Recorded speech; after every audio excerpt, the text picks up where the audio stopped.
অনেকেই আমাকে বলেছো দিদিভাই তোমার ঠাকুর ঘরটা খুব সুন্দর এবং তোমার সিংহাসনটা কত দাম নিয়েছে সেটা আমাকে একটু জানিও। হ্যাঁ, অবশ্যই জানাবো। আজকে চলো তোমাদেরকে বৃহস্পতিবারের পুজো দিতে দিতে তোমাদের সঙ্গে কিছু কথা শেয়ার করি।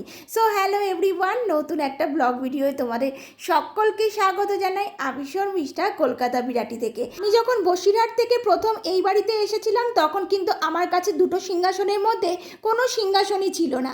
একটা জল চৌকি ছিল, সেই জল চৌকির মধ্যেই কিন্তু আমি লক্ষ্মী ঠাকুর প্রতিষ্ঠা করেছিলাম এবং তার সঙ্গে ঘট ছিল, ঝাঁপি ছিল আর কিছু ঠাকুরের ফটো ছিল, সেইগুলোকে কিন্তু সাজিয়ে প্রতিদিন পুজো দিতাম। তাও এই ঠাকুর ঘরটাও কিন্তু তখনও কমপ্লিট হয়নি। যেখানে দেখতে পাচ্ছ আমার মেয়ের পড়ার টেবিলটা রয়েছে আমার পেছনে, তো সেইখানেই কিন্তু জল চৌকিটাকে রেখে আমি ঠাকুর পুজো দিতাম, নিচে বসেই ঠাকুর পুজো দিতাম। তারপরে একে একে সুন্দর করে কিন্তু আমি এই ঠাকুর ঘরটাকে সাজিয়েছি। গতকালকে ছিল বৃহস্পতিবার, মনে হলো চলো একটু শাড়ি পরে ঠাকুরটাকে সুন্দর করে সাজিয়ে পুজো দেই। তো সেই কারণেই কিন্তু দেখতে পাচ্ছ স্নান দান কমপ্লিট করে সুন্দর করে শাড়ি পরে কিন্তু চলে আসলাম ঠাকুরের পুজো দিতে। আর তোমরা অনেকেই বলেছো দিদিভাই রিং ফিঙ্গার দিয়ে কিন্তু তুমি অবশ্যই স্বস্তিক চিহ্ন আঁকবে। তো প্রথম প্রথম না আমার একটু অসুবিধা হচ্ছে, আমার হাতটা না কেঁপে যাচ্ছে। তো জানি আস্তে আস্তে করতে করতে সবটাই ঠিক হয়ে যাবে। তো দেখতেই পাচ্ছ আমার কিন্তু স্বস্তিক চিহ্ন আঁকা হয়ে গিয়েছে। এরপরে কিন্তু আমি একটা স্টিলের প্লেট রয়েছে, আমার একটা পিতলের প্লেট কিনতে হবে। তো ওর ওপরে কিন্তু আমি কিছু ধান দুব্য দিয়েছি আর হলো একটা সিঁদুরের ফোঁটা দিয়েছি, দিয়ে কিন্তু আমি এই ঘরটাকে স্থাপন করে দিলাম। এরপরেই এই দেখো ফুল, কত রকম ফুল ফুটেছে, আমাদের গাছেও কিন্তু অনেক ফুল ফুটেছে। আর আমি কিন্তু ওই যে আমের পল্লব, পান, কলা এইগুলো লাগবে বলে আমি বৃহস্পতিবারের আগের দিন ফুলটা কিনে এনে রেখে দেই। তো দেখতেই পাচ্ছ আমের পল্লবটা কিন্তু সুন্দর করে সাজিয়ে নিয়েছি, এরপরে ঘটের মধ্যে দিয়ে দিলাম। এরপরে একে একে পান, কলা, ধান দুব্ব সমস্ত কিছুই কিন্তু দিয়ে দেবো। তবে কি বলতো, লক্ষ্মী ঠাকুর কিন্তু লাল ফুল বেশি পছন্দ করে, তার কারণ তিনি নিজে এও স্ত্রী, তো সেই কারণে কিন্তু ওনার লাল ফুল খুব পছন্দ। তো অবশ্যই তোমরা কিন্তু এই কাজটা করবে, লক্ষ্মী ঠাকুরের ঘটের পাশে লক্ষ্মী ঠাকুরের ঝাঁপি কিন্তু অবশ্যই রেখে দেবে, কারণ লক্ষ্মী ঠাকুর কিন্তু এই ঝাঁপিটা খুব পছন্দ করে। আর একটা জিনিস আমার এখনও রাখা হয়নি, আমি ভাবছি রেখে দেবো সিঁদুর কৌটো। সিঁদুর কৌটো কিন্তু এইবার লক্ষ্মী পুজোর সময় কিনবো বলে আমি ঠিক করেছি। তো লক্ষ্মী ঠাকুরের ফটোর পাশে আমি কিন্তু সিঁদুর কৌটোটা রেখে দেবো। আমি কিন্তু বেশি ঠাকুর পুজো সম্বন্ধে জানি না, তবে অনেকের ভিডিও দেখি আর আমার মনে যেটা ইচ্ছা হয় সেটাই কিন্তু আমি করি। আমার যদি কিছু ভুল হয়ে থাকে অবশ্যই কিন্তু তোমরা জানাবে। এরপরে দেখতেই পাচ্ছ প্রদীপটা সুন্দর করে সাজিয়ে নিচ্ছি, কারণ সমস্ত কিছু মেজে ঘষে নিয়ে এসছি। বৃহস্পতিবার মানেই তো প্রচুর চাপ থাকে, সব কিছু মাজা ঘষা করতে হয়। তো সেই কারণে দেখতেই পাচ্ছ প্রদীপটা সুন্দর করে সাজিয়ে নিলাম, এরপরে জ্বালিয়ে নিয়েছি। আচ্ছা, তোমরা বলেছিলে দিদিভাই একটা ধূপ ধরাবে আর নয় তিনটে ধূপ ধরাবে, তো সেই কারণেই কিন্তু আমি তিনটে ধূপ না ধরিয়ে আজকে একটা ধূপ ধরিয়ে দিয়েছি। তো যাই হোক, তারপরে কিন্তু ভালো করে ধূপ দেখিয়ে নিলাম, এরপরে প্রদীপ দেখিয়ে নিলাম।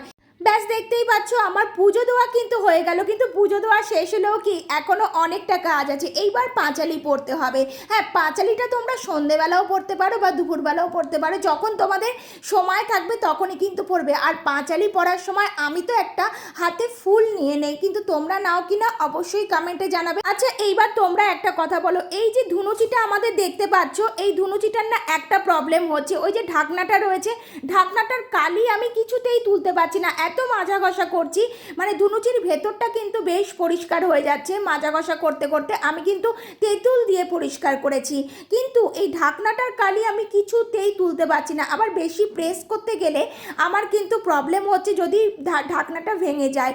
তো তোমাদের যদি কিছু জানা থাকে অবশ্যই কিন্তু কমেন্টে জানাবে। দেখতেই পাচ্ছ আমার না ধুনো জ্বালাতে গেলে প্রচুর প্রবলেম হয়, কিছুতেই এক চান্সে ধরতে চায় না ধুনোটা। প্রথমত ছোবড়া দেই, তারপরে কিন্তু আমি ওই ধুনোর গুঁড়ো দিচ্ছি, তাও মোটে ধরে না। আগুন জ্বালাচ্ছি, তাও ধরতে চায় না। এরপরে অনেক কষ্ট করে কিন্তু আমি ধুনোটাকে ধরাই। তোমাদের কি এইরকম প্রবলেম হয় অবশ্যই কিন্তু একটু কমেন্টে জানাবে। যাই হোক, দেখতেই পাচ্ছ একটু ভালো করে নাড়িয়ে নাড়িয়ে নিচ্ছি যাতে তাড়াতাড়ি ধুনোটা ধরে যায়। এইভাবে এতক্ষণ দাঁড়িয়ে থাকলে কিন্তু আমার ভীষণ পায়ে ব্যথা করে, তো সেই জন্য আমি তাড়াতাড়ি চেষ্টা করছি ধুনোটা যাতে ধরে যায়, কিন্তু কিছুতেই ধরাতে পারছিলাম না। তারপরে কিন্তু অবশেষে ধুনোটা ধরলো। এরপরে দেখতে পাচ্ছ সমস্ত জায়গায়, ইভেন কি আমি প্রত্যেকটা ঘরেও কিন্তু আমি এই ধুনোর যে ধোঁয়াটা হয় সেইটা ছড়িয়ে দিই। কারণ কি, ঘরে ছড়ালে কি হয়, একটা পজিটিভ মানে ভাইবস কিন্তু কাজ করে। তো তোমরাও কিন্তু অবশ্যই ধুনোর মানে এই ধোঁয়াটা চারিদিকে সমস্ত ঘরে এবং উঠোন বারান্দায়ও কিন্তু ছড়িয়ে দিতে পারে। এই দেখো, ঝাঁপির ওপরে সুন্দর লাল জবা দিয়ে কিন্তু আমি আমার পুজোটা পুরোপুরি কমপ্লিট করে নিয়েছি। আচ্ছা, এইবার তোমাদেরকে বলি, এই যে সিংহাসনের মধ্যে দেখতে পাচ্ছ ঠাকুররা রয়েছে, এই সিংহাসনটা কিন্তু 3,000 টাকা দাম নিয়েছে এবং এই সিংহাসনটা কিন্তু পুরোপুরি পার্টিকল বোর্ডের। এর থেকেও বড় সিংহাসন আমি নিতে পারতাম, কিন্তু আমার যেহেতু জায়গাটা ছোট রয়েছে সেই জন্য কিন্তু আমি এই ছোট সিংহাসনটা নিয়েছি। এর একটা ড্রয়ার রয়েছে, ওই ড্রয়ারের মধ্যে কিন্তু আমি সমস্ত জিনিসপত্র মানে ঠাকুরের জিনিসপত্র রেখে দেই।